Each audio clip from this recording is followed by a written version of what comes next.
transformer la visualisation de données dans le cas d'une variable quantitative et d'une variable qualitative. Alors, pour ce faire, on utilise la fonction catplot de plusieurs manières différentes. Le code, il ressemble énormément au code qu'on réalise lorsque on utilise railplot ou scatterplot, etc. Donc, il faut indiquer en, abscisse plutôt une variable. Alors non, on peut.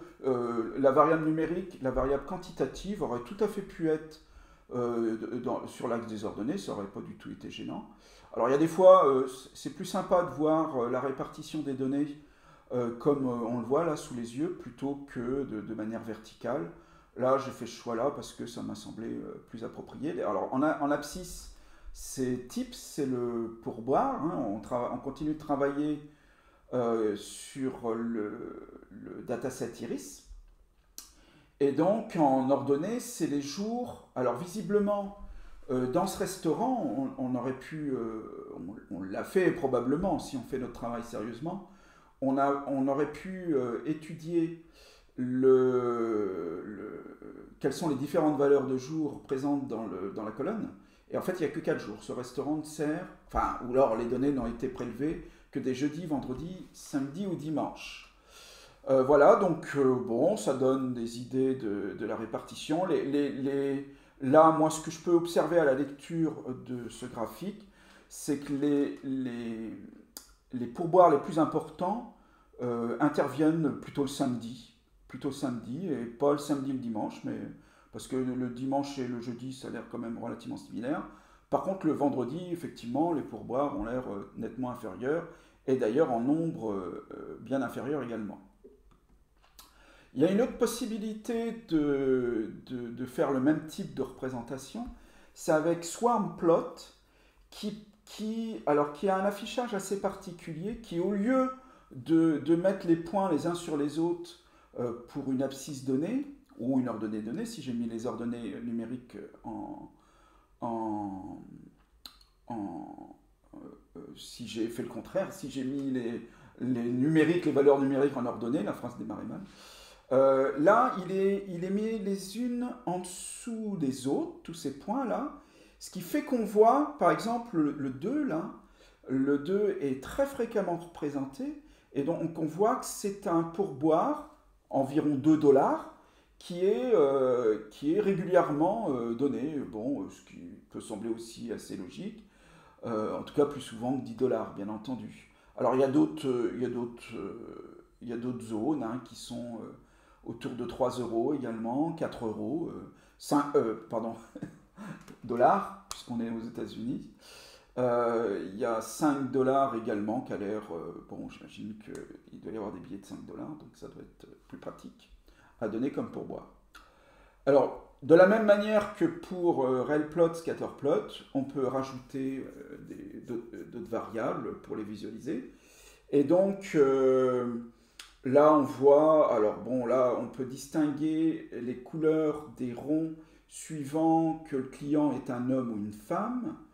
Qu'est-ce que ça dit? Ça dit, le jeudi, il y a beaucoup de femmes qui donnent 2 euros. J'ai envie de voir ça, mais ça n'engage que moi. Le samedi et surtout le dimanche, ce sont surtout des hommes qui donnent 2 euros.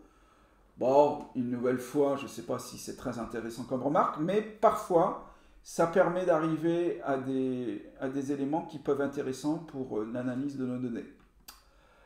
Alors ça permet, alors ça c'est plutôt le vif du sujet, parce que l'idée est de servir dans ce cours-là, de servir de cyborg pour envisager ou pas s'il existe des corrélations entre variables, si les variables sont indépendantes ou pas. Donc le catplot, là, il est quand même extrêmement intéressant quand vous mettez kind égale point.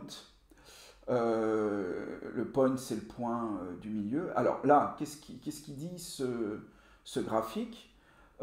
En abscisse, on a le sexe du client, un homme à gauche, une femme à droite. Le point, c'est la zone médiane, c'est la moyenne des pourboires qui sont donnés, donc presque 3 $ 10 pour les hommes et 2 $ 85, on va dire, pour les femmes. On voit donc l'écartement type pour les hommes et pour les femmes. Bon, on peut en conclure que le fait de savoir le sexe d'un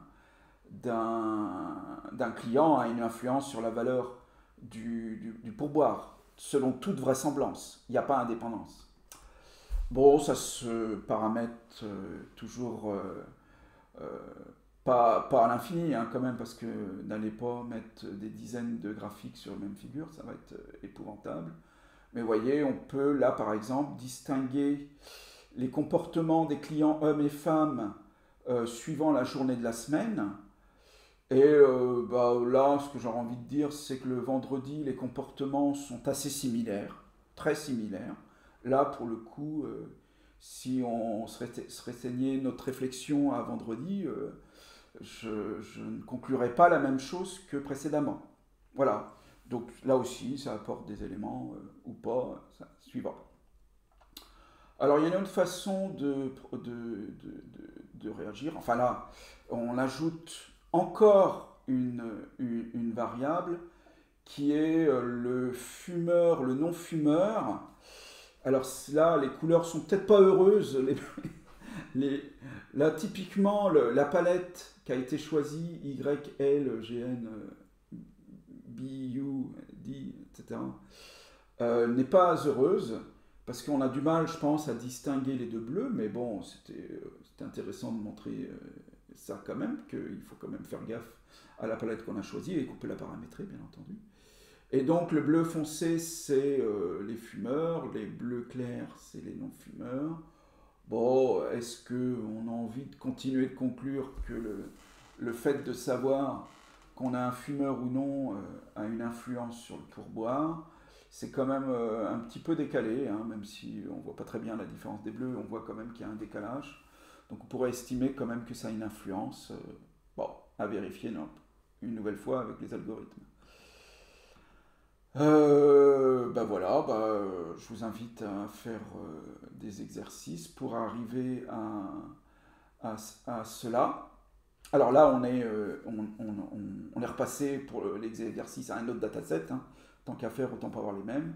Donc ça, c'est à nouveau le dataset des iris. Je vous signale que là, on n'a pas l'impression qu'il y a une différence. Alors je vous la signale quand même, c'est Setosa, c'est pas la même couleur. Donc c'est peut-être pour probablement vous entraîner à changer de palette. Et puis il y a ça, qui est pas mal aussi. Donc là, on a un graphique qui donne la longueur des pétales en fonction de l'espèce des iris à reproduire au niveau du code, c'est intéressant aussi. Voilà, ça sera tout au niveau des exercices.